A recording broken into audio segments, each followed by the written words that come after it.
జాగృతి, జ్ఞానశక్తి, భగవంతుడి భక్తి, ఇవి ఒక మనిషికి కావలసిన అవసరమైన భక్తి శక్తి. ఇప్పుడు మరిన్ని మంచి విషయాలు తెలుసుకుందాం. మీకు ముందు చెప్పాను కదా, ఈ భక్తి భగవంతుడు మనకి శక్తిని బట్టి భక్తి. అర్థమైందా?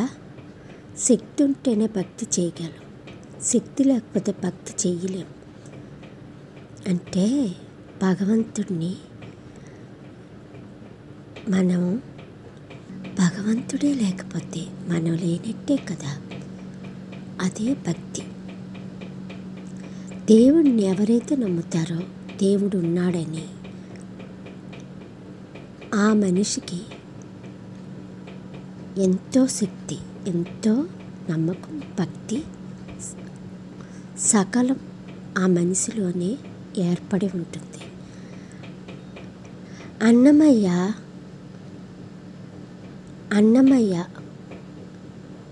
సినిమా చూసే ఉండుంటారు. అన్నమయ్య కూడా దేవుడు ఉన్నాడా, దేవుడే ఉన్నాడా, దేవుడు ఉన్నాడా, తను దేవుడు ఉన్నాడు అనేది దేవుడు ఎక్కడున్నాడు, దేవుణ్ణే చూడలేదు. ఆ భగవంతుడే, వెంకటేశ్వరుడే భూమిపైకి వచ్చి తన రూపాన్నే చూపించాడు. తను చూసి ఆ వెంకటేశ్వరుడు రూపాన్ని చూసి మైమరిచిపోయాడు. అంటే భక్తి అంత శక్తి,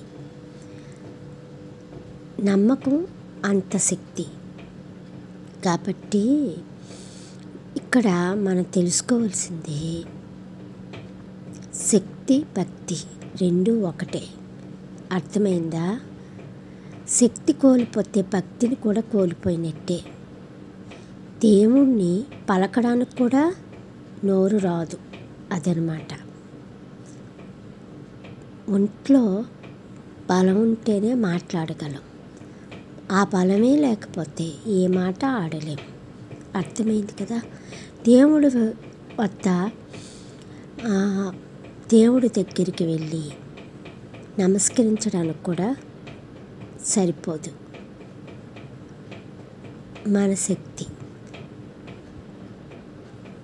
నీరసించిపోయిన శరీరం దేవుడి దగ్గరికి వెళ్ళి దండం పెట్టడానికి కూడా పనికిరాదు.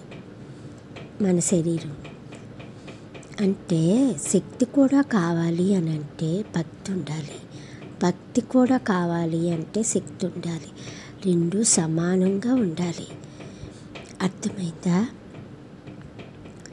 మన శరీరం ఏ తిండిని అలవాటు పడ్డాదో అదే తీసుకెళ్ళి నోట్లో వేస్తే ఆ శరీరం పనిచేస్తుంది.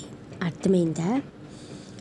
అంటే చిన్నప్పటి నుంచి ఊహ తెలిసిన వయసు నుంచి మీరు ఏ భోజనం అయితే చేసేవారో ఆ భోజనం సమయానికి మీరు ఆ భోజనం చేయడం, ఆ బలాన్ని సంపాదించుకోవడం, శక్తిని పెంచుకోవడం మంచిది. అంటే మీకు ఇక్కడ అర్థమైందో లేదో చెప్తాను, వినండి. మన తల్లిదండ్రులు మనకి పెట్టే భోజనం గింజైనా ఏ సమయంలో ఇచ్చేవారు అంటే ఉదయమా, మధ్యాహ్నమా, సాయంత్రం, కానీ 3 పూటలు భోజనం మనం చేసే ఉంటాం చిన్నప్పటి నుంచి. ఆ భోజనం అదే సమయంకి తింటే మంచిది. సమయాలు దాటించి, టైములు దాటించి భోజనం చేస్తే మనకి అనేక వ్యాధులు, రోగాలు రావడం ఖాయం. ఏ సమయంలో మన భోజనం చేసామో అదే సమయంలో భోజనం చేయడం మంచిది. అది ఆరోగ్యం. ఆ భోజనం చేయడం వల్ల మనకు శక్తి ఉంది, ఆరోగ్యం పోలేదు, బాగానే ఉన్నాము కదా. కాబట్టి ఆ భోజనం ఆ సమయాన్నే చేయడం మంచిది. ఇంకా నేను చాలా చెప్తాను, వినండి. ఇప్పటికి ఇది వినడానికి ఏదోలాగా ఉండొచ్చు, కానీ ముందు ముందు వినండి ఏం చెప్తాననేది. భగవంతుడు కూడా సమయాలు బట్టే భోజనం చేస్తాడు. దేవుడు మనం ఇప్పుడు గమనిస్తే మీకు అర్థమైపోతుంది, చెప్తాను వినండి. సాయంత్రం వేళ 6 గంటలకి భగవంతుడు అంటే గుడిలో నైవేద్యాలు పెడతారు. ఉదయం 4 గంటలకి పూజ అంతా పూర్తి చేసి భోజనం అంటే ప్రసాదం తయారు చేసి దేవుడు పెడతారు. పూర్వం 3:30-4 గంటలకి ఇలా స్నానం చేసి దేవుడు దీపం పెట్టి అప్పుడు ఏదో ఒకటి టీయో రొట్టె ముడిలో ఏవో అప్పుడు ఆ కాలం నాకైతే తెలీదు, చెప్పుకోవడం మాత్రమే. అయితే అప్పుడు అలాగా తినేవారు. తర్వాత వంట మొదలుపెట్టేవారు. ఇలా 11-12 కల్లా భోజనం పూర్తి అయిపోయేది. మళ్ళీ 3-4కి సాయంత్రం ఏదో ఒకటి తినేవారు. 6 గంటలకి 6:30 కల్లా భోజనం అయిపోయేది. మళ్ళీ వాళ్ళు పడుకుండిపోయేవారు. మళ్ళీ ఉదయం 3 గంటలకి లేచేవారు. ఇలా అన్నమాట వాళ్ళు టైమింగ్స్. ఓకేనా? భగవంతుడు టైమింగ్స్ కూడా సేమ్. అర్థమైందా? వాళ్ళు అదే టైం మెయింటెనెన్స్ చేసుకుంటూ వెళ్ళి వాళ్ళకి ఏ అనారోగ్యాలు లేవు, ఆరోగ్యంగా ఉన్నారన్నమాట. ఎవరు? పూర్వం మనుషులు. భగవంతుడికి అయితే అసలు ఉంటుందా అనారోగ్యం? వాళ్ళే మనం పుట్టించి వాళ్ళే ఈ స్థాయికి అంటే పుట్టడం, పెరగడం, చావటం ఇదంతా భగవంతుడే నడిపిస్తున్నాడు. అర్థమైందా? అదనమాట. ఇప్పుడు ఆరోగ్యం అంటే అదనమాట. ఇప్పుడు మొన్న నేను ఒక వీడియో పెట్టాను, కరోనా వచ్చింది మళ్ళీ అని, ఆరోగ్యం జాగ్రత్త అని చెప్పాను. మీకు ఇక్కడ చెప్తాను వినండి. ఇమ్యూనిటీ పవర్ అనేది ఏ మనిషికైనా ఉండాలి. అర్థమైందా? Immunity power. ఈ నీసు అనేది తినడం చాలామంది తినరు. ఓం శాంతి వాళ్ళు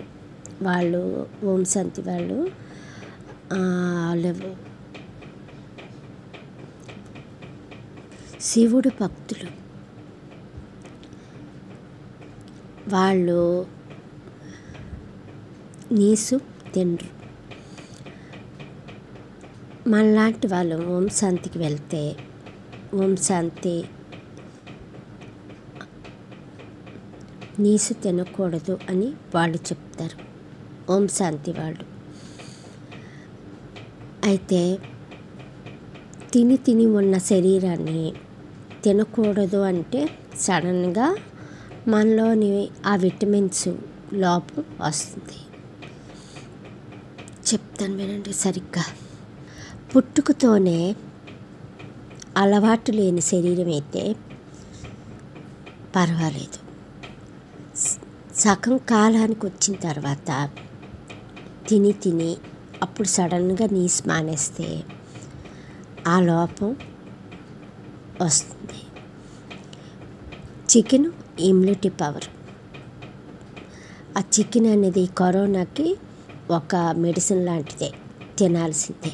బ్రాహ్మణ్స్, వైష్ణవులు వాళ్ళకి కందిపప్పు మాంసాహారంతో సమానం కాబట్టి డైలీ వాళ్ళు తింటారు. నెయ్యి అన్నీ తింటారు.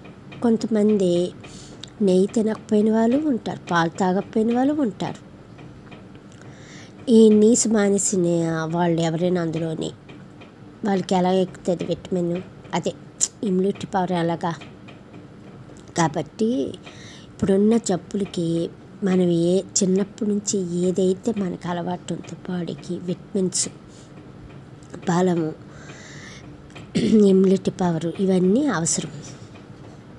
అది మనము అందులోని ఏది మానేసినా మనకు లోపమే. ఇకపోతే ఈ భక్తులు, దేవుడు భక్తులు నీసు మానేస్తే భక్తి తగ్గిపోతుంది. అయ్యయ్యో సారీ నీసు అంటే తింటే ఈ ఓం శాంతికి వెళ్ళి నేర్చుకుంటారు కదా, అన్నిన్ని తెలుసుకుంటారు కదా. నీసు మానేస్తే మంచిది అని వాళ్ళు చెప్తారు. మీకు కొండలేని జాగృతి అవుతుంది, జ్ఞానోదయం వస్తుంది, శక్తి పెరుగుతుంది, మళ్ళీ ఇంకేమోనండి అవన్నీ. ఇకపోతే నేను ఒకటి మీకు చెప్తాను, వినండి. ఆజ్ఞా చక్రం దగ్గర దేవుడిని అలా ఒక రెడ్ బల్బుని చూడమంటారు, లేదా కొవ్వొత్తిని చూడమంటారు. అప్పుడు మనకి దేవుడు ధ్యానంలో మనం వెళ్తాము. అప్పుడు దేవుడు మనకి కరుణిస్తాడు. మనం ఏదో అనుకుంటే జరుగుతుంది, కోరిన కోరికలు తీరుతాయి, భగవంతుడు మనని కటాక్షిస్తాడు. ఏవో అన్ని రకాలుగా ఎన్నో చెప్తారు ఓం శాంతిలో. సరే, ఇలా చెప్పి నీసు తింటే అదేది పనికిరాదు, దేవుడు మళ్ళీ మామూలే, మనం ఏంటి కోరుకున్నా ఏవి చేసినా దేనికి పనికిరాదు అని అంటారు. అదంతా కాదు, నేను చెప్తాను. ఎందుకంటే నాది నేను చెప్పాలో చెప్పకూడదో తెలీదు. నేను నీసు తింటాను, అన్నీ తింటాను, కానీ నాలోని భక్తి పరవశించిపోయినంత ఉంది. దేవుడు జ్ఞానం కళ్ళు కనబడటం అన్నీ సర్వం నాలో ఉన్నాయి. నాకంతా తెలుసు, నాకు అన్నీ తెలుసు. కాకపోతే నేను నీసు తింటాను, నాకు అలాంటివేమీ లేదు, నేను బాగానే ఉన్నాను. నేను నాలో నా శక్తి ఏంటో నాకు తెలుసు, నా భక్తి ఏంటో తెలుసు, దేవుడు ఏంటో తెలుసు. నేను అవన్నీ చెప్పలేను, చెప్పకూడదు కూడా. కాబట్టే మీరు అర్థం చేసుకోండి, ఇదంతా కాదు, తినండి. భక్తి ఇప్పుడు భక్తి అనేది మన మనసు బట్టి ఆధారపడి ఉంటుంది. మన మంచితనము, మన అమాయకత్వము, మన నమ్మకము, మనం ఒకరిని మోసం చేయకుండా, మనం ఒకరిని చూసి అసూయ కానీ ఏవి ఉండకూడదు. ఒక మనిషికి ఇంకో మనిషి మీద ఉండకూడదు. అర్థమైందా? ఇవేవి ఒక మనిషికి చెడ్డగుణం అనేది ఉండకూడదు. ఆ చెడ్డగుణం లేకుండా మంచితనం ఉంటే, మంచి మనసు ఉంటే, మనం ఎవరి గురించి ఆలోచించకుండా మనం ఆలోచించుకుని మన భక్తి మనం దేవుడి పైన ఉంచుకుంటే అదే మనకి దేవుడిచ్చే మహాశక్తి బలం. ఏది మనం కోరుకున్నా స్వార్థంగా ఉండకుండా మన న్యాయ ప్రకారంగా మన న్యాయంగా ఉంటే భగవంతుడు అన్నీ ఇస్తాడు. నీసు తింటేనే తినకపోతే చూస్తాడు. మనం ఏదో అనుకుంటే జరుగుతుంది, అది ఒక ఆశ, అది ఉండకూడదు. తినకపోయిన వాళ్ళ ఆరోగ్యం బట్టి అనారోగ్యం బట్టి వాళ్ళు తినకపోవచ్చు. ఇకపోతే తిన్నవాళ్ళు తినండి, దాని తప్పేమీ లేదు. ఇకపోతే మీకు ఒకటి చెప్తాను, వినండి. మీరు కొంతమందికి మటన్ ఇష్టం ఉండదు, కొంతమందికి చికెన్ ఇష్టం ఉండదు, కొంతమందికి గుడ్డు ఇష్టం ఉండదు, కొంతమందికి రొయ్య ఇష్టం ఉండదు. ఇష్టం లేని ఈ మాంస పదార్థాలు ఇష్టం లేనివి చెప్తున్నాను. అంటే చాలామంది ప్రపంచంలోని మనుషులు ఇష్టం ఉన్నవాళ్ళు సేమ్ ఇదన్నమాట. అయితే అందులో కూడా ప్రతి మనిషికి అన్నీ కొంతమంది మాత్రమే అన్నీ తింటారు. ఓకేనా. నాకు హెల్త్ ప్రాబ్లం వల్ల సరిగ్గా నాకు టోన్ రావట్లేదు మాట్లాడటానికి. నేనేం చెప్తున్నానంటే, ఇదే మాంసం, చేప, గుడ్డు ఇవన్నీ కొంతమందికి ఇష్టం, కొంతమందికి ఇష్టం ఉండదు. ఇవన్నీ ఇష్టం ఉన్న వాళ్ళు కూడా ఉంటారు అని చెప్తున్నాను అన్నమాట. మీకు ఇందులోని కూడా పూర్తిగా త్యాగమూర్తి అయిపోయి త్యాగం చేసిన మాత్రాన దేవుడేమి కరుణించడు. మీరు మీ మనసు ఆధారపడి ఉంటుంది. మన మంచితనమే మనని గెలిపిస్తుంది. మన మంచితనమే భగవంతుడిని జాలి దయ కరుణిస్తుంది. తినే పదార్థాల మీద కాదు. మనం ఈ త్యాగం చేసామని దేవుడు కరుణించడు. అదంతా ఉట్టిదే. మనిషికి ఏ జాతిలో పుట్టాలో ఆ జాతిలో పుట్టించిన తర్వాత దాని ప్రకారంగా మనం నడవలసిందే. పుట్టినప్పుడు ఒక 4-5 ఏళ్ళు 6 సంవత్సరాలకి మన అమ్మ నాన్న వండి పెట్టే వంటలన్నీ మనం తింటాం. వాళ్ళు తింటారు ఇవే చేప మాంసం, అదే మనకి తినిపిస్తారు. ఎందుకంటే పిల్లలకి బలంగా ఉంటారని.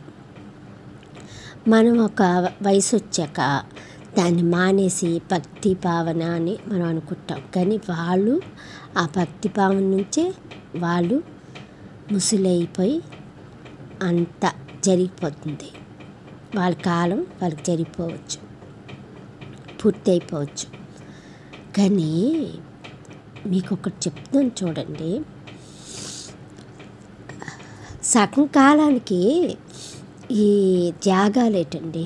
మాంసాలు మానేయడం, నీసు మానేయడం కాదు. అదంతా ఉట్టిదే. అప్పుడు మానేస్తే దేవుడు వచ్చి మనని ఇష్టపడిపోతాడా? మనకు అక్కడ స్థానం ఇచ్చేస్తాడా? మన పాపాలని పోగొట్టేస్తాడా?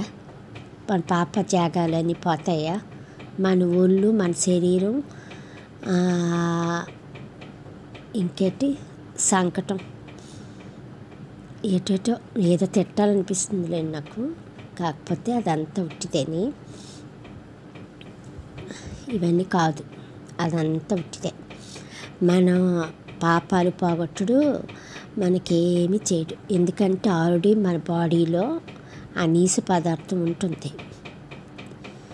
ఆ విటమిన్స్, ఆ నీసులో చేప తింటే కళ్ళుకి మంచిది, గుండెకి మంచిది అంటారు కదా.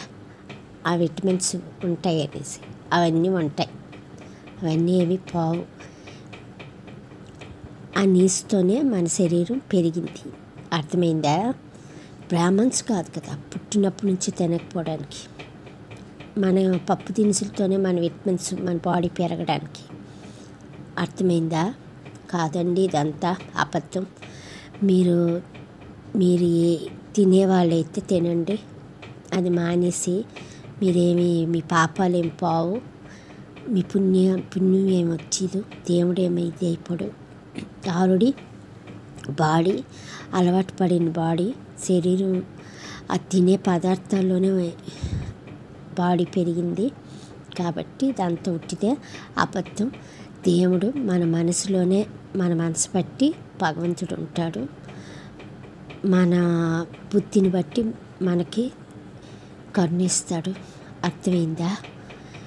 ఇందులో నేను ఎవరిని బాధపెట్టాలని, ఎవరిని దూషించాలని, ఎవరిని కిచ్చపరచాలని కాదు. ఇది నాకు తెలిసిన మట్టుకు నేను చెప్పాను. ఇప్పుడున్న పరిస్థితి బట్టి నేను చెప్తున్నాను.